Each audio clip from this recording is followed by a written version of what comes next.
bienvenue à tous dans cette nouvelle vidéo. On se retrouve pour la suite de notre tier list sur les Pokémon de la première génération. Et on a pas mal avancé à ce sujet-là. Donc on va continuer évidemment. Bon, voilà, la page ne va pas. On approche de la fin, mine de rien, oui, on approche des légendaires et tout et tout. Le prochain Pokémon c'est donc Loclas, donc c'est Lapras, hein, si je ne dis pas d'années, voilà Lapras. Alors, Loclas.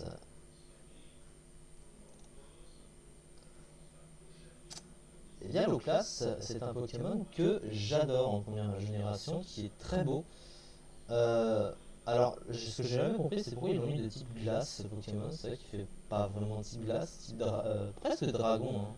Eau, ça d'accord, on peut comprendre, mais glace, c'est vrai que j'ai beaucoup de mal. Ce serait plus eau dragon à la rigueur, ça fait plus, ça fait plus créature légendaire, monstre légendaire, un peu comme le Loch Ness, quoi. Loclas, Loch Ness. Hein. Donc, oui, ça fait serpent un peu comme Milovelus. À la rigueur, peut-être type eau pure, comme Milovelus, mais glace, j'ai beaucoup de mal à voir ça. Mais par contre, le Pokémon est hyper stylé. Hein. Ça, en termes de design, c'est très très beau. Alors, en combat, oh, il est un peu moyen au niveau des stats. Mais tout n'est pas si mauvais que ça. Il a un move pool qui est assez correct. Il a accès à Danse Draco. Sur le spécial, il a Freeze Dry qui touche les types eau, Laser Glace, Blizzard, il a Ice Shard en priorité stabé au moins. Il a même, le Ball Beam puisqu'il a aussi Tonnerre et Fatal Foudre. Bon, il n'a pas un move de soutien très large, mais il a Requiem aussi. Tiens. C'est vrai qu'il a Requiem ce Pokémon. En tout cas, j'aime beaucoup. C'est pas un de mes préférés, mais j'ai toujours trouvé le classe assez stylé. Je pense qu'en général, les gens sont plutôt d'accord. Il est beau le classe. On va le mettre dans très cool, très stylé. Je vais juste remonter. Hop là. Tac. Ensuite, Métamorphe. Métamorphe. Donc, du coup, bon voilà, rien à voir pour le coup. Je sais même pas, c'est Ditto. Hein. Je suis en train de chercher à chaque fois.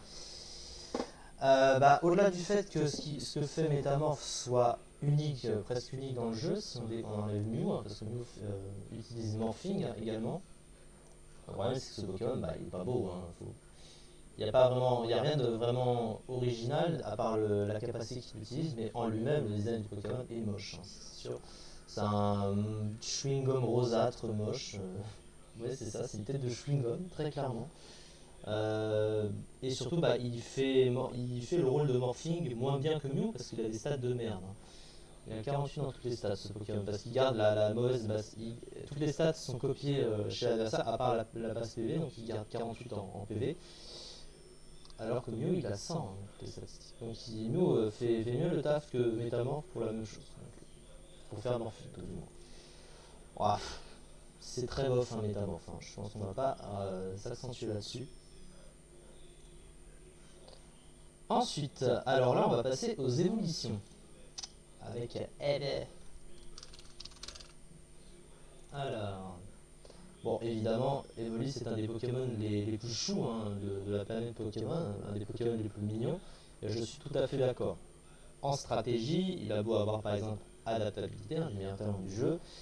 C'est un Pokémon de merde, hein, je pense qu'on est d'accord là-dessus. Hein. Mais il est quand même très mignon. Donc ça, il est normal aussi, c'est pas terrible. En stratégie, si on devait parler que de la stratégie pour ce Pokémon, je le mettrais dans claquer au sol, évidemment. Mais comme il est très mignon, ce sera plus haut. Alors, je pense qu'on va le mettre dans moyen tiers. Vous voyez, un petit peu de mix entre les deux. Ensuite, on a Aquali. Donc, la première des trois évolutions de la première génération, celle-là est de type eau. C'est pas mon évolution préférée. Et là, j'englobe toutes les générations où il y a eu des évolutions, évidemment. Ma préférée étant évidemment Nymphalie. Hein. Mais Aquali est stylé. Honnêtement, c'est très original d'avoir la queue de sirène sur ce Pokémon. Ça va très bien au type. Tout est en parfaite cohérence. Alors, c'est pas un Pokémon parfait en stratégie. Même si il a des options, il a ébullition, il a le fameux combo vœu-abri. C'est pas inintéressant comme Pokémon. Il est un peu limité en options. En vrai, ça c'est pas si mal Aquali, hein. Franchement, il est très stylé ce Pokémon, il est très stylé.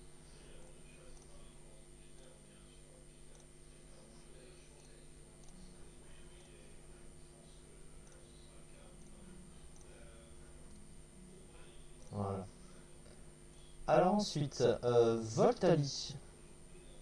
Donc c'est Jolteon. Donc cette évolution-là est de type électrique. Alors en stratégie, bah, le problème c'est que bah, il est très mauvais. Il est très mauvais parce qu'il n'a pas des talents incroyables. Il a beau être très rapide, il tape pas si fort que ça. Le bulk est un peu moyen, surtout et même très mauvais sur le physique. Et il a un full offensif extrêmement limité. Il a que des attaques électriques. Il a perdu les puissances cachées après, qui faisait son seul coverage. Il a, par part balle météo, il n'y a pas grand chose à utiliser, mais c'est sous le climat. Ce qui n'est pas inutilisable sous la reine, notamment, puisque c'est un type électrique. Mais il n'a jamais été fameux et le design, j'accroche pas vraiment. Je pense que c'est même le design d'évolution que j'aime le moins de toutes. C'est la seule que je trouve pas belle, en fait. Toutes les autres sont plutôt correctes, ont du potentiel, mais à Voltali, j'ai jamais trop accroché, pour être honnête. Et en combat, je l'ai presque jamais joué parce qu'il est trop mauvais. Donc c'est bof, c'est largement. Ensuite, Flareon. Flareon est très stylé par contre, un Pyroli, donc l'évolution de type feu. Qui pareil brille pas vraiment en combat, mais c'est parce que le move pool est limité, puis la cran, mais cran pour un Pokémon de type feu, bah même s'il ignore la brûlure, de toute façon il peut pas se faire la diminution des dégâts de la brûlure, bah il peut pas se faire brûler, c'est un type feu. Donc ça veut dire que tu es obligé de jouer avec autre chose en général pour déclencher le problème de statut, donc l'orbe toxique en l'occurrence, et se faire empoisonner, bah, c'est pire que se faire brûler. Donc là c'est un peu dommage, mais son move pool offensif est triste, hein. Il n'a pas grand chose. Il aurait pu être plus stylé en termes de move, comme ça. Mais après, il tape fort quand même, hein. Est-ce qu'il avait déjà 130 en attaque avant ou ils ont augmenté ça avec le temps? Je vais me poser la question.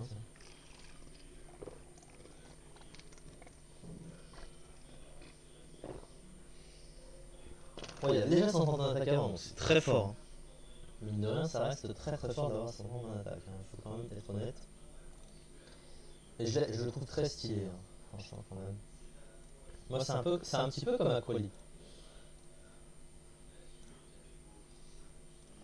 Je vais le mettre au même endroit. Ouais. Alors ensuite, Porygon. Alors, Porygon, c'est rigolo comme Pokémon. C'est vrai qu'il paraît pas très très bon à part, et je trouve que l'idée du Pokémon est très originale. Il a des talents qui sont cool. Il a des options qui sont cool aussi, hein. Il a accès au bol beam, il a soin, il a des. Il avait pas machination lui. Alors que Porygon Z là. D'ailleurs c'est pas très cohérent, ils auraient pu lui donner. Non en vrai ce Pokémon il est cool, hein. Il a accès à l'Evoli-Rock évidemment. En vrai, il est pas incroyable, mais parce que c'est le début de la chaîne, quoi. Puis il fait un petit peu il a une tête de petit canard, donc par rapport à un pseudo, c'est une belle petite référence. Et l'idée du Pokémon informatisé, enfin créé artificiellement comme ça fait une originalité Pokémon pour le coup, donc je suis pas déçu. Bon, il est pas très très stylé non plus, hein, on est d'accord. Donc, ça va être moyen tiers, mais je note une bonne appréciation sur ce Pokémon quand même. Alors, les fossiles de la première génération. On commence avec Amonita et Amonistar. Et c'est pas vraiment fameux au niveau du design, hein. Je crois que je sais pas si on peut faire difficilement plus moche que ça. C'est affreux, affreusement moche. Autant en combat, il a un sérieux potentiel parce que je crois qu'il a accès à Shell Smash. Voilà. Et combo Shell Smash glissade, ça peut être assez fort. Son type a beaucoup de faiblesses défensivement, mais offensivement il est bon. Donc c'est utilisable comme type. Mais il est très très moche, hein. Ça, à ce niveau-là, la mocheté du Pokémon, ça me m'écœure un peu. Donc moi, ça va être en bof. Et la pré-évolution est tout aussi moche, hein. Je n'aime ni l'un ni l'autre. Donc comme ça, on est, euh, on est bien bâti avec ça. Alors ensuite, Kabuto et Kabutops. Alors Kabutops par contre je le trouve beaucoup plus stylé. Kabuto il ressemble à rien, mais alors comment c'est ça? Oui, c'est comme ça. Même type hein, que l'autre Pokémon. Est-ce qu'il a il a pas Shell Smash je crois comme l'autre lui. Ils ont des stats un peu inversées. Ouais, il a pas Shell Smash mais il a Dance Slam. Pareil il a accès à glissade, donc c'est utilisable. Il est plus rapide que lui d'ailleurs sans avoir l'utilisation de glissade, donc c'est un bon point. Et j'adore beaucoup plus ce Pokémon que Amonistar. En fossile 1G. Enfin, entre les deux, c'est largement Kabutops que je préfère. Oh. Après, ça veut pas dire que Amonistar ne fait pas esprit fossile par rapport à. C'est censé être un vieux Pokémon globalement. Ou faire fossile tout court. Donc ça va. Par contre, lui, non. Lui, non. Alors ensuite, Ptera. Donc, qui est le dernier des trois, et sachant que lui a obtenu une méga évolution. Alors je pense que la seule chose que je ne comprends pas c'est le type, parce que ce truc n'a rien à faire de type roche. On le voit difficilement sous cette forme, il fait plus Dragon Ball à la rigueur là. Ça fait penser aux dinosaures volants d'avant, d'il y a très très longtemps, ouais. Les pteranodons.